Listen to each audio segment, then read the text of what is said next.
She was doing the same job she had done 1,000 times before, standing beside the stage, chalk in hand, eyes fixed on the board. And then, in front of a packed arena in Leverkusen, she simply went down. The crowd noise changed in an instant. What had been a wall of sound became something else. A low murmur of concern rippling out from the front rows. On the oche, an Irishman named Willie O'Connor was in the middle of the biggest fight of his night. He had darts in his hand, he had a match to win, and he did not hesitate for a single second. He dropped everything and ran to help. This is a moment that should never have happened, a scorer collapsing on stage in the heat at one of the biggest darts tours on the planet. And it points to a question the sport has been avoiding for years now, a question that got a lot harder to ignore on the 10th of July 2026. Does the European Tour have a heat problem? Stick around because the answer is not comfortable. Let me set the scene for you properly. The European Darts Open, event 10 of the 15 that make up the PDC European Tour season. The venue was the Ostermann Arena in Leverkusen, Germany. It is a big multi-purpose sports hall, the kind of place that normally hosts handball and basketball and volleyball. On this particular weekend in July, it was hosting darts and it was hosting a heat wave. Outside, Western Germany was baking. The wider region was pushing into the mid-30s Celsius, with forecasts creeping even higher across the weekend. Inside a packed indoor arena, with thousands of bodies, stage lighting and broadcast equipment all pumping out warmth. You can imagine what that felt like. You do not need me to tell you it was hot in there. The people who were in the building have already told us. Now to the match itself. It was the first round on the Friday evening. Willie O'Connor, a seasoned campaigner from Limerick, against a young Pole named Sebastian Bielecki. And it was a proper contest. O'Connor had worked his way into a winning position. He had thrown a dart to win the match. And then, at the far edge of the stage, the scorer went down. The person who broke the news to most fans was a darts content creator called Josh Pearson, who posted the footage online. His words captured it perfectly. He wrote, and I am quoting him directly here, "A marker passed out on the Euro Tour. Hopefully it was just because of the heat and nothing more serious. But look at how quick Willie O'Connor sprung into action to help. What a legend. What a legend." That was the reaction, and it was the right one, because here is what O'Connor did. He was mid-match. He was in front. He had every competitive reason in the world to stay locked in, to keep his focus, to protect his lead.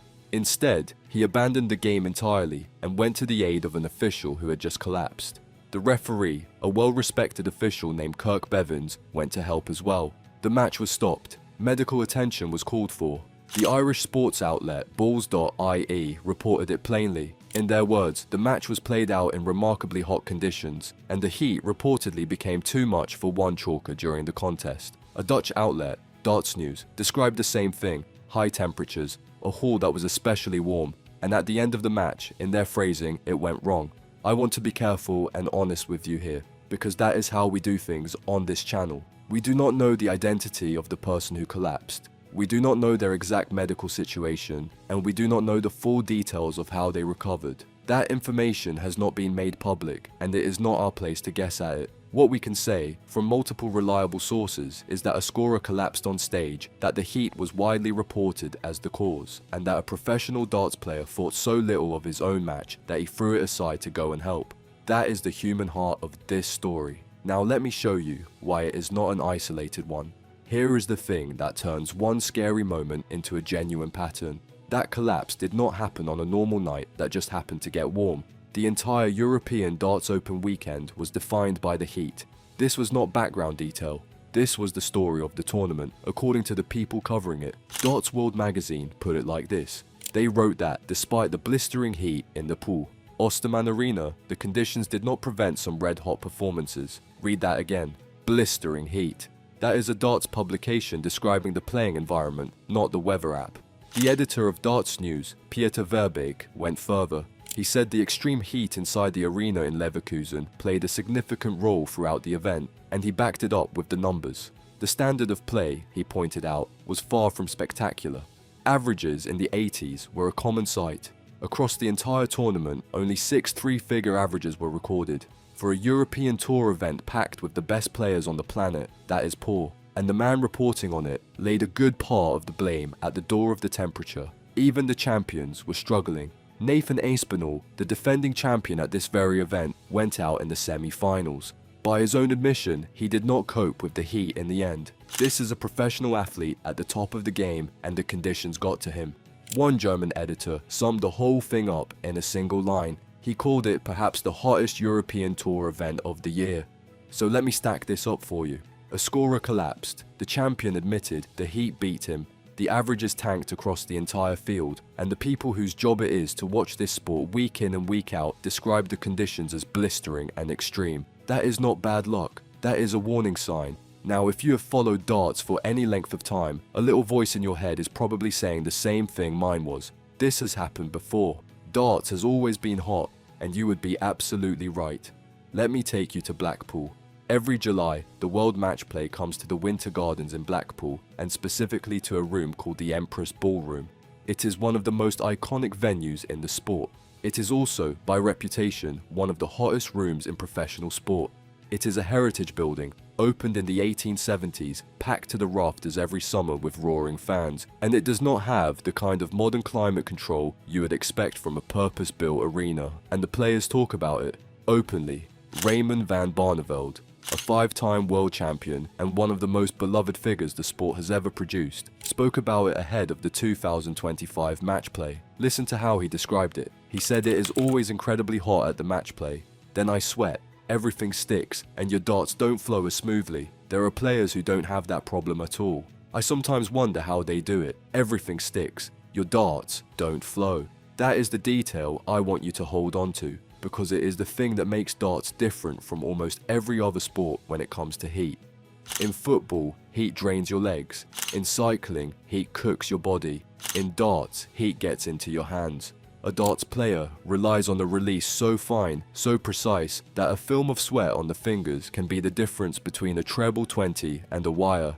When Barneveld says everything sticks, he is not complaining about being uncomfortable. He is telling you that the heat is reaching into the very mechanics of how the game is played. So this is baked into the sport. Pun very much intended. The showpiece summer event is held in a room famous for cooking its competitors, and the players have been telling us about it for years, and it goes beyond Blackpool. Think about the World Championship at Alexandra Palace in London every Christmas. Thousands of fans in fancy dress, drinking, singing, packed in tight, all under the stage lights. The PDC itself has acknowledged just how much heat that stage generates. When they were explaining the famous Ali Pali Wasp a while back, they pointed to the body heat of the thousands in attendance, plus the warmth of the stage spotlights and the broadcast equipment. That is their own description of the environment their players stand in. Hot crowds, hot lights, hot rooms. It is a feature of darts, not a bug. The problem is what happens when you take that baked-in heat and then hold an event during a European summer heatwave in a hall without proper cooling. You get Leverkusen. Here is where I want to widen the lens, because darts is not the first sport to run headfirst into this problem. It is just one of the slowest to react to it. Let me take you through what heat has done elsewhere and more. Importantly, what those sports actually did about it. Start with tennis. The Australian Open, played in the ferocious heat of a Melbourne January, has become the sport's cautionary tale. Players have hallucinated on court. Players have collapsed. A ball kid fainted from the heat and had to be caught by a player and taken away in a wheelchair, and tennis responded. The Australian Open now runs something called a heat stress scale, a proper scientific index built with a university thermal lab that combines temperature, humidity, radiant heat and wind into a single number from 1 to 5. When that number hits the top of the scale, play is automatically suspended and the roofs come down. In January of 2026, it happened again during a match involving the defending champion. The system kicked in and the players got relief. That is a sport that looked at the danger and built a rule around it. Now go to the Olympics. Tokyo 2021. The heat there was so severe that the tennis produced one of the most chilling quotes in a modern sport. The Russian player Daniil Medvedev, in the middle of a match, turned to the umpire and said, "I can finish the match, but I can die. If I die, are you going to be responsible?" On the same day, the Spanish player Paula Badosa had to retire from her match with heat stroke and was wheeled off the court in a wheelchair. The organisers moved tennis start times later into the day, and they had already taken the marathon and moved it, physically relocated it, around 800 kilometers north to a cooler city before the games even began. Football did the same thing on the grandest scale imaginable. The 2022 World Cup was supposed to be a summer tournament, the way it always has been. but summer in Qatar averages over 40 degrees Celsius. So FIFA did something that had never been done in the history of the competition. They picked up the entire World Cup and moved it to November and December out of the deadly summer heat, when the richest, most stubborn organisation in world sport reschedules its crown jewel to avoid the heat. You know the danger is real. And back in 2014, FIFA had already introduced in-match cooling breaks when the temperature climbs too high. Cricket has watched a captain get hospitalised after batting through a 47-degree day in Sydney. Cycling has watched road surfaces literally begin to melt, hitting around 60 degrees, forcing organisers to prepare to hose down the tarmac. The Tour de France now runs a high-temperature protocol with risk zones that let officials shorten or neutralise or even cancel a stage.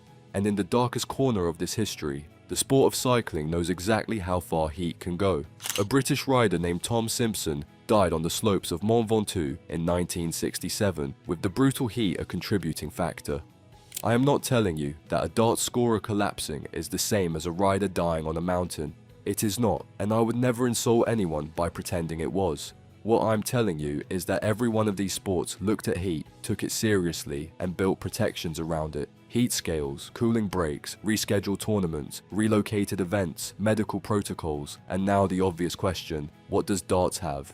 Here is the uncomfortable answer. As far as any public information shows, darts does not have a formal published heat policy the way tennis and football and cycling now do. There is no widely known heat stress scale for the hockey. There is no automatic suspension threshold. There is no mandated cooling system requirement for European Tour venues. There is no published protocol for what happens to an official who goes down in the heat, beyond the basic medical response any event would provide. And after Leverkusen, the silence was notable. I went looking for an official statement addressing the collapse, a word from the PDC, a comment from the organisers about the conditions in that hall. I did not find one. What I found instead was a fan on a Dutch darts forum saying what a lot of people were quietly thinking, that in future, the PDC should only play in venues with air conditioning. That right now is roughly where the conversation sits, on a forum, in a fan's comment, not in a policy document. Now, I want to be fair here, because fairness matters. Darts is not football. It does not have football's money, and it does not have football's global machinery. A World Cup can be moved because billions of dollars can be moved with it. A European Tour event in a rented sports hall is a different beast. Retrofitting air conditioning into a heritage ballroom in Blackpool is not a simple job, and it is not a cheap one. These are real constraints, and pretending they do not exist would be dishonest. But here is the counter-argument, and I think it is the stronger one. A scorer collapsed on a stage, on live coverage, in front of thousands. The averages across an entire elite tournament fell off a cliff because of the conditions. A defending champion admitted the heat beat him, and the players themselves, going back years, have been telling us that the heat gets into their hands and changes the game. At some point, the constraints stop being an excuse and start being a decision. Every sport I just described faced constraints too. They acted anyway because the alternative, waiting for something genuinely serious to happen, was not acceptable. So let me answer the question I asked you at the top.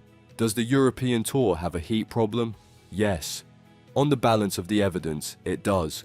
Not a scandal, not a conspiracy, not villains in a boardroom cackling about the temperature, but a genuine, recurring, undermanaged problem that the sport has been aware of for years and has not built a proper answer for. The evidence is not one bad night. It is a scorer on the floor in Leverkusen. It is Barneveld describing sweat-soaked hands in Blackpool. It is the whole 2026 European Darts Open being described as blistering and extreme by the people who cover it. It is a defending champion beaten as much by the room as by his opponent, and it is the deafening quiet where a heat policy ought to be. The next flashpoint is already on the calendar.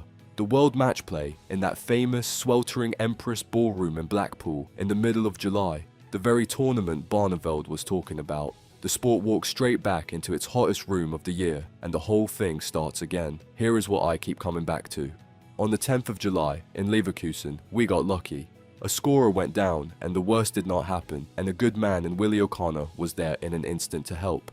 That is a story with a decent ending. The thing about luck is that you cannot schedule it. You cannot put it in the production plan.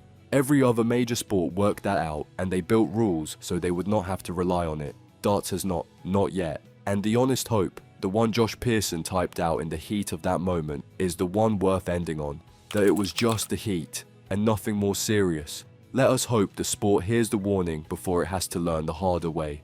I'm Jack Mercer. This has been The Dark Side. If a scorer collapsing on stage isn't enough to start a conversation about conditions in this sport, I don't know what is. Tell me below what you think the PDC should do about the heat. And as always, look after the people around you, because sometimes the most important thing that happens at a darts match has nothing to do with the darts.